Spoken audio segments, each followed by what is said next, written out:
Olá, seja muito bem-vindo e muito bem-vinda.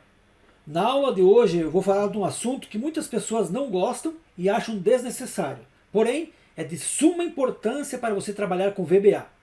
Vamos falar sobre variáveis. Note o que eu tenho a dizer para você. Variáveis são nomes que você cria e que devem ser diferentes dos nomes dos comandos utilizados pelo VBA e representam espaços de memórias. Esses espaços de memória são como se fossem caixas para guardar coisas. Existem diversos tipos de variáveis para armazenar tipos de dados específicos, como número, texto, data, objetos, entre muitos outros. Então, as variáveis no VBA servem para guardar valores temporários na memória.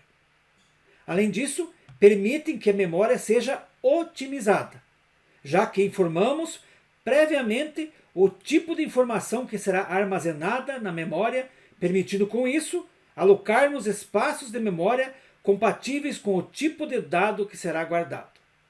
Então, nós dessa forma vamos otimizar a memória, ou seja, guardar o espaço necessário para aquilo que queremos guardar. Para declarar uma variável no VBA e alocarmos espaço em memória, usamos din x s. X é o nome da variável. Depois do s, informamos o tipo da variável que será usada. Veja um exemplo. din x as integer. Então, o tipo da variável x é inteiro. Vamos ver aqui os tipos mais comuns de variáveis no VBA. Temos a variável variante, que é o tipo genérico, ou o maior tipo.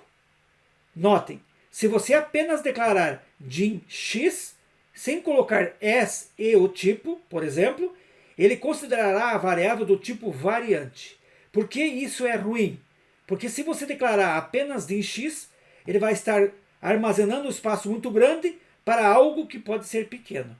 Então sempre é bom identificar qual o tipo da variável que você está declarando.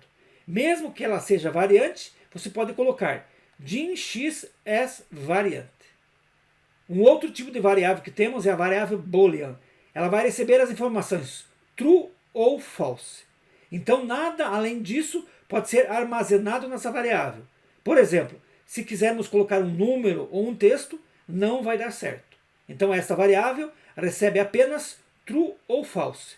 Ou seja, vai reservar um espaço muito pequeno para esse tipo de variável. Temos agora o tipo de variável byte. É um número entre 0 e 255.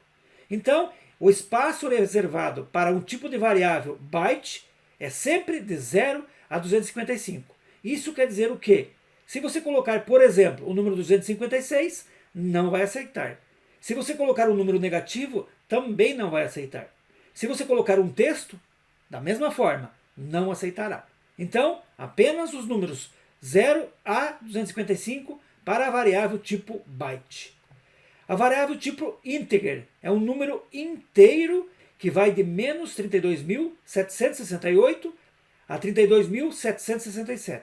Isso quer dizer, se colocarmos um número menor que menos 32.768 ou maior que 32.767, não será aceito.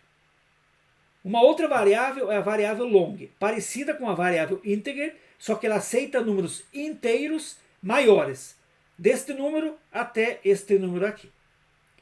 Um outro tipo de variável é a variável single. Aceita números em um intervalo e aceita casas decimais. Então essa é a diferença, por exemplo, da variável tipo single para a variável integer. Também temos a variável double. A variável double, assim como a variável single, aceita números decimais de um intervalo até outro. Também temos a variável currency, que é uma variável monetária, também aceitando de um valor mínimo até um valor máximo. Uma outra variável que temos é a variável date, ou seja, aceita datas apenas entre 1º de janeiro do ano 100 a 31 de dezembro do ano 9999. Se tentarmos colocar, por exemplo, um texto na variável data, ela não vai aceitar. Também temos a variável string, que é uma variável de texto. Então, esta variável comporta vários textos, mensagem, frases, nomes que queremos alocar nesse local. E por fim, temos a variável object, qualquer referência de objeto. Ou seja, podemos alocar nessa variável objetos. Temos agora aqui uma representação gráfica para finalizar esta questão de tipo de variáveis. Temos, por exemplo, aqui um espaço reservado nesta caixa para uma variável inteira. Nesta caixa, reservamos um espaço para a variável tipo data. Nesta outra caixa, um espaço tipo double. E por fim, string para texto. Nós podemos alocar então nesse espaço um número inteiro, como o 365. Nesse espaço reservado date, nós podemos armazenar uma data, 3 de novembro de 1970, por exemplo. E por fim, na variável string, nós podemos armazenar um texto, como Brasil. Aqui não utilizamos nenhum número decimal para armazenar na caixa doble. Então, dessa forma, vimos que temos que colocar no espaço reservado corretamente. Outro ponto importante é como ser obrigado a declarar variáveis no VBA. Nós precisamos colocar no início de cada módulo o seguinte: option explicit. Desta forma, sempre que criarmos e utilizarmos uma variável que não esteja declarado, será apresentado um erro, variável não declarada. Então isso é bom e uma segurança que o próprio VBA vai nos avisar que existe ou não alguma variável não declarada. Nós podemos digitar manualmente option explicit no início ou programar para que apareça toda vez que inserirmos um novo módulo ou um formulário automaticamente. Vamos clicar aqui em ferramenta, opções e marcamos a opção requerer declaração de variável. Se você quiser então agora, acesse o seu Visual Basic e clique ferramentas, opções, requerer declaração de variável. Toda vez, a partir disso, marcando que você inserir um módulo ou um formulário, será colocado no início desses módulos option explicit, obrigando a declaração de variáveis então. Temos dois tipos de variáveis: as variáveis globais e as variáveis locais. Variáveis globais são aquelas declaradas no início de cada algoritmo. São visíveis, ou seja, podem ser utilizadas no algoritmo principal e por todos os outros subalgoritmos. Já as variáveis locais são aquelas declaradas no início de um subalgoritmo e só pode ser utilizado nesse subalgoritmo. Então nós temos dois tipos de variáveis. Um que pode ser utilizado por todos e aquela variável local que pode ser utilizada apenas naqueles subalgoritmos. Vamos entender um pouco mais sobre isso. Temos aqui um exemplo. Temos aqui no Visual Basic, no início temos a opção Option Explicit, e aqui logo em seguida nós declaramos uma variável global e nome como uma string. Então esta variável global pode ser utilizada em todos os subalgoritmos ou em todas as macros. Aqui nós já utilizamos nessa primeira macro a variável inome, capturando aqui o meu nome e apresentando nesta mensagem. Meu nome é Ivair Ferrari.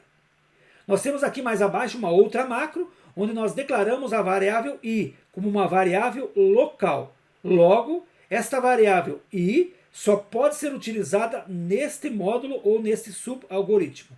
Já temos aqui a variável inome, que não declaramos nesse módulo, porque declaramos ela aqui na parte superior como uma variável global. Vimos então algumas explicações sobre o que são variáveis, para que servem, sobre os tipos de variáveis e assim por diante. Em aulas à frente, nós estaremos utilizando então essas variáveis para entender mais a fundo como utilizar elas e como tirar proveito disso. Na próxima aula, nós vamos ver estruturas de repetição, os comandos for e next, e veremos também nessa aula execução condicional de um bloco de comandos executáveis, if, else e end if. Vejo você então na próxima aula.